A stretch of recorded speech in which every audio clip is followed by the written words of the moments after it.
Politik kantor adalah sebuah fakta kehidupan yang sudah cukup akrab untuk kebanyakan orang, termasuk juga untuk karyawan di kantor. Karyawan yang mendapatkan promosi jabatan misalnya, promosi jabatan ini mungkin saja tidak sepenuhnya karena mereka memiliki kinerja dan keahlian yang paling baik, tapi juga karena mereka mengerti bagaimana memainkan permainan. Ingin mengetahui apa yang mereka lakukan? Ayo kita bahas di video ini.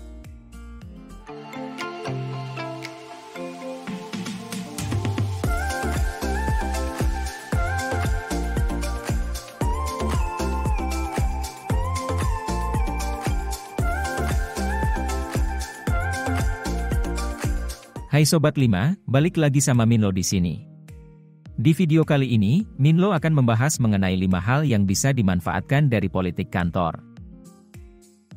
Politik kantor merupakan hal yang sering dianggap negatif di sebagian besar pekerja. Hal tersebut dikarenakan kebanyakan hasil dari politik kantor membuat kondisi di kantor menjadi tidak kondusif. Namun, di sisi lain, pekerja yang dapat memanfaatkan politik kantor akan mendapatkan manfaat yang besar, seperti kenaikan jabatan yang cepat, mendapatkan bonus, dan dinilai baik oleh atasan. Tertarik untuk mendengar penjelasan Minlo? Jangan lupa like, share, dan subscribe ya. Berikut beberapa hal yang dapat dimanfaatkan dari politik kantor. Yang pertama yaitu memahami jaringan di perusahaan.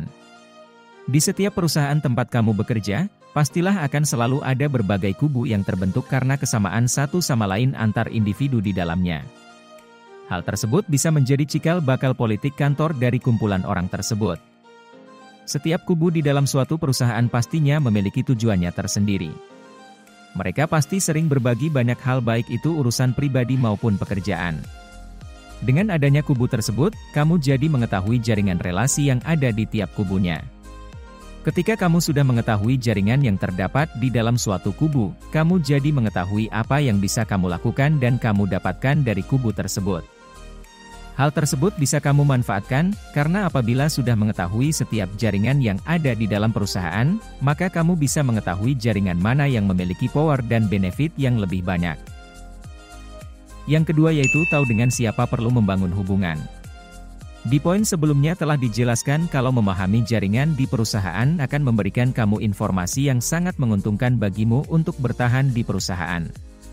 Setelah kamu mengetahui jaringan mana yang memiliki power dan benefit yang lebih banyak, kamu bisa memanfaatkan itu untuk dirimu sendiri seperti mendekati orang yang dijadikan pusat dari kubu tersebut. Hal tersebut merupakan sesuatu yang positif di mana ketika kamu membutuhkan bantuan dari salah satu orang di kubu, kamu bisa berbicara kepada orang yang memiliki power paling tinggi di dalam kubu. Hal tersebut memudahkanmu untuk mencapai tujuanmu sendiri. Yang ketiga yaitu meningkatkan kemampuan kolaborasi.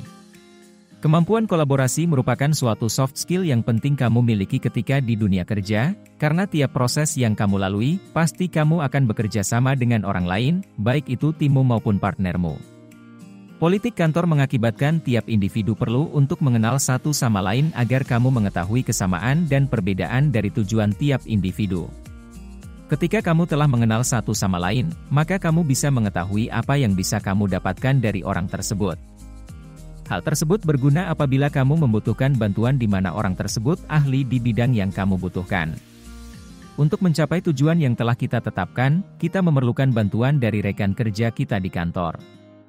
Oleh sebab itu, memiliki kemampuan untuk berkolaborasi merupakan nilai lebih yang dapat memuluskan jalanmu mencapai tujuanmu. Yang keempat yaitu menyelesaikan pekerjaan dengan lebih baik.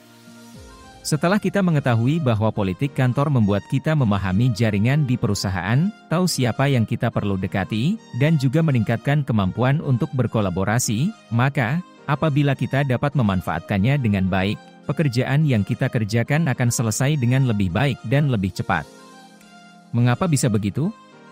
Karena, ketika kita sudah mengenal seluk-beluk kantor, maka akan semakin mudah bagi kita untuk melakukan kolaborasi apabila kita membutuhkan bantuan.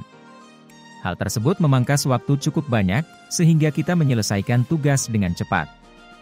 Selain itu, dengan kita mengetahui keahlian dari tiap individu di kantor, kita juga dapat langsung menghubungi orang yang tepat untuk membantu kita menyelesaikan pekerjaan kita. Dengan begitu, selain kita dapat menyelesaikan pekerjaan kita dengan cepat, hasil pekerjaannya pun akan baik karena dibantu oleh orang yang memang ahli di bidangnya. Yang terakhir yaitu menentukan jenjang karir berikutnya. Pada poin sebelumnya telah dijelaskan bahwa politik kantor dapat membuat kita lebih mudah menyelesaikan pekerjaan dan juga membantu kita apabila kita mengalami kesulitan dalam menyelesaikan pekerjaan. Setiap individu pastinya memiliki tujuan karir yang berbeda. Untuk dapat mencapai hal tersebut di suatu perusahaan, maka kamu perlu untuk memaksimalkan apa yang bisa dimanfaatkan di politik kantor. Dengan kita telah mengetahui jejaring yang ada di kantor dan juga orang yang harus kita dekati, maka kita akan bisa memproyeksikan jenjang karir kita di perusahaan. Selain itu, dengan kita dekat dengan orang yang ahli di bidang tertentu, pekerjaanmu akan selesai dengan cepat. Hal tersebut dapat tercapai dengan kamu melakukan pendekatan kepada orang-orang yang memiliki pengaruh terhadap satu jaringan dan juga memiliki power di dalam perusahaan. Nah, gimana penjelasan dari Milo? Udah jelas belum? Tulis di kolom komentar ya pendapat Sobat 5. Oke, segitu dulu sharing dari Milo kali ini, jangan lupa cek video Milo yang lain ya. Jika kamu merasa video ini bermanfaat, like, share, subscribe, dan ajak teman kamu ya, biar Milo lebih semangat lagi bikin videonya. See you on the next video.